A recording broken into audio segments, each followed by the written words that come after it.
Something is happening with Doge because the White House just tipped their hand and their cards are shit. In fact, I'm starting to think their lawyers may have told them what Musk is doing is illegal because they just released a statement saying that Musk is not technically a part of Doge and instead that he is a senior White House advisor. Why would they say that the guy who invented Doge, who named it after his own meme coin, and who pushed out Vivek as the co-leader of Doge on day one is not part of Doge? It has to be because their lawyers told them to. When Musk was in the White House and somehow managed to put baby in the corner in an oval room, he told us Doge would be maximally transparent. We'll come back to that in a second. But in this Justice Department statement where they say Musk isn't in charge of Doge, they say it's because he is not U.S. Doge Service Administrator, which is the position that officially leads Doge based on Trump's executive order that established it. But in that same legal statement, they do not say who the current U.S. Doge Service Administrator is, which begs the question, who is running Doge? Remember when Musk said that he would be maximally transparent? He said it was transparent specifically because they posted their actions on X. So I went to X and asked Grok, and it said the current administrator of the U.S. Doge service is Mina Sang.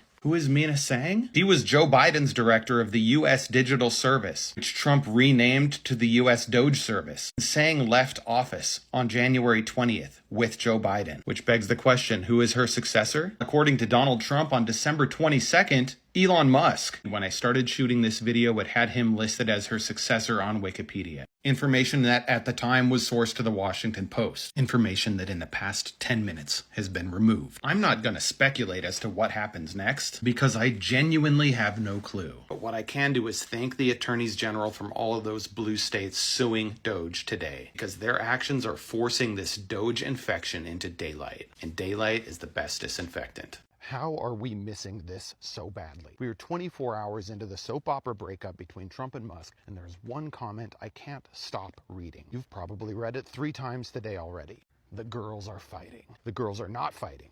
The grown male billionaires are fighting. For fuck's sake, this is what we've been trying to say all along. This is not the behavior of girls. This is not the behavior of women. Do you know why it's not the behavior of women? Because women are not fucking allowed to behave this way. When my daughter was in 3rd grade, she was withheld from a gifted program for a full year because she was disruptive in class, despite getting good grades. Do you know what they call disruptive boys who get good grades? Gifted. When we wouldn't shut up about it and she finally got tested, she ended up being in the top tier. And yet, after 3 years in the gifted program, 80% of her classmates are male. Because as a society, not only do we hold women to different standards, we don't even know how to identify the talented ones when they're right in front of us. Meanwhile, for boys, our entire system is built around finding a scrap of redeeming talent amid a landfill of mediocrity. Also, we can lift him up and empower him so he can reach his God-given potential, so long as he's surrounded by a bunch of talented female administrative assistants to manage his calendar for him. And we know this, yet we still let ourselves fall into using the exact same language they use to protect themselves from the future. The girls are not fighting. The girls have been attacked for